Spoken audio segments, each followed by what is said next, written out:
Hello, I'm Bruce Harters, and this is Voices in the Village, a talk show to inform, but also to entertain. Today we have with us John Perak, a resident of 7 years of the village, and behind him 40 years in television and 8 films, and a wide-ranging career in the radio, television, and movies, and everything else. John, thanks for coming by, and welcome to Voices in the Village. Thank you, Bruce. Thank you for having me here. You bet. It's a pleasure. Well, John, you've got a vast career in entertainment. When did you first get that acting bug? Well, probably when I was 7 years old. I, growing up on the south side of Chicago, in a very ethnic neighborhood, I learned how to play the accordion, which I detested and got stage fright. Was that your mother's idea? That was my father's. And so, but the one good thing it did for me is it got me to be on stage and loving to be on stage. I just felt like my fingers weren't as talented as my mouth. And so I was able to do more things with my mouth than I was with my fingers. And so that really began my quest for show business.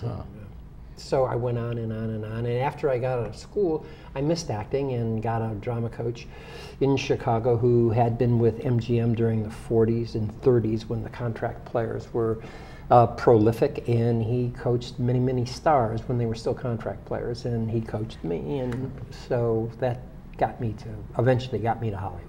Did he have a contact for you to meet out there when you went out there? But by that time, when I was studying with him was the late 50s and early 60s, so most of his contacts were gone. He got me to 20th Century Fox to see someone there, and I had another contact, William Inge.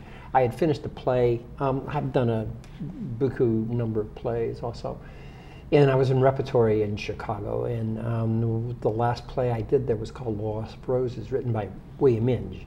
And William Inge sold The Loss of Roses to 20th Century Fox. And so I got to see William Inge out here and got an intro to 20th Century Fox. Fantastic. So you weaseled your way into television first. Yeah.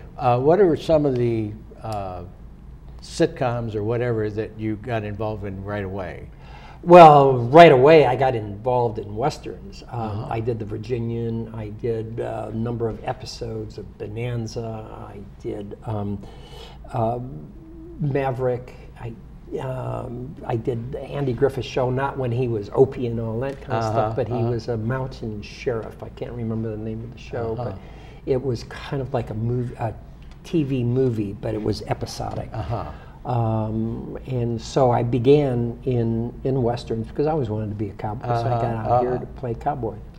Well, who were some of your favorite people that you worked with in those 40-odd television shows? Well, probably my all-time favorite that I worked with was Dan Blocker in Bonanza. Dan and I became friends. We didn't associate too much out of the studio. I mean, we didn't socialize too much together, but we were really good friends at the studio and having lunch together and so on and so forth. So Dan Blocker is one of my favorite, and James Gardner is another one of my all-time favorites. Leslie Nielsen. But there's a number of them. Was Leslie Nielsen as funny to be around as he was on screen? Sometimes. Yeah, sometimes he could be really funny. Now you moved from television. You've also done some film. What films have you done? Yeah, I did True Grit, and I did A Woman Called Moses with Cicely Tyson. I did a movie which I can't even remember. They changed the title 3 or 4 times that Telly Savalas wrote and Howard Koch.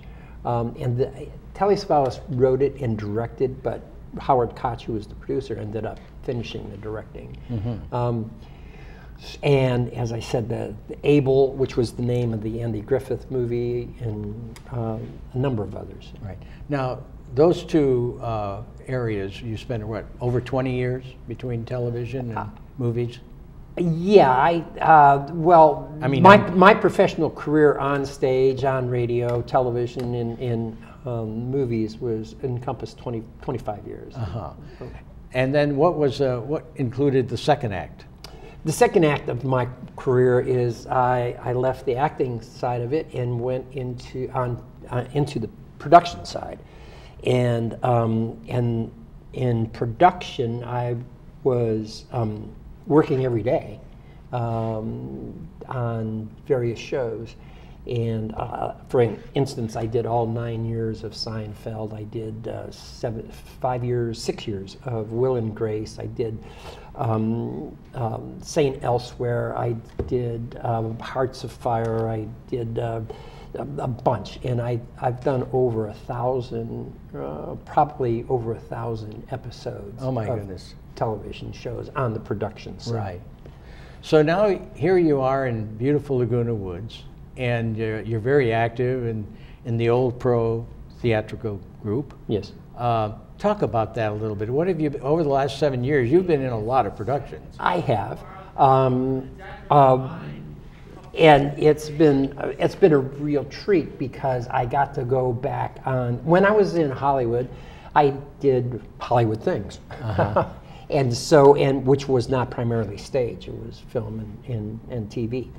And back here now I could, go back on stage. I've done Death of the Salesman and Gin Game and so on and so forth. So, and I just finished Macbeth. Well, now, you're also a teacher of acting. Yes, I'm teaching for Jeannie Sander and Village Academy, and I'm teaching character development. And this semester, I've taught it for 2 semesters now, and I'm going to teach it again for this semester. And I'm introducing a new course called Using the Tools, Developing the Character. Well, if there was one piece of advice you could give somebody learning how to act, or trying to learn how to act, what might that advice be? Make it your #1 priority, because if you do it as a hobby, it's going to remain as a hobby. And everything else will take priority over it. You will get a job, and that job you say, I can't act because I got to earn a living. So if you make it a priority where your job is secondary to acting, which is hard to do. Yeah. But that's why most actors are bartenders and waiters. As you look at the new year, a lot of us put together all kinds of ideas for the new year. What are some of your goals here in the woods for the new year? Well, as we were talking before the show went on, I want to take a little time doing some of the stuff that I want to finish, my own personal adventures. I have a novel that's been in a drawer for 10 years, and all I need to do is finish 100 pages. I already have written 300 pages, so I want to. That's a goal this year, is to finish that. I want to do radio shows again with Barbara Rush this summer, and I want to hopefully, maybe be available to do another Shakespearean play. Have they come up with the shows that you're going to do on the radio, so to speak, yet? No, that's up to me to come up. That's your role, huh? And I haven't done that yet. I see. But that won't be until July. But hopefully, I'll have titles before that. Well, if it sounds like between the amount of work you're going to be doing on the stage and the amount of work you're going to be doing on your book, you ought to be a pretty busy boy. Yeah, it's that old trite saying that I don't know how I have time to work, because moving here I've been extremely busy, and I need more time for myself. I understand. Yeah. Well, John, thanks you so much for coming by, and it's really been a pleasure talking to you. And to you folks out there, this is Bruce Harders again with Voices in the Village saying, come back next time. Bye now.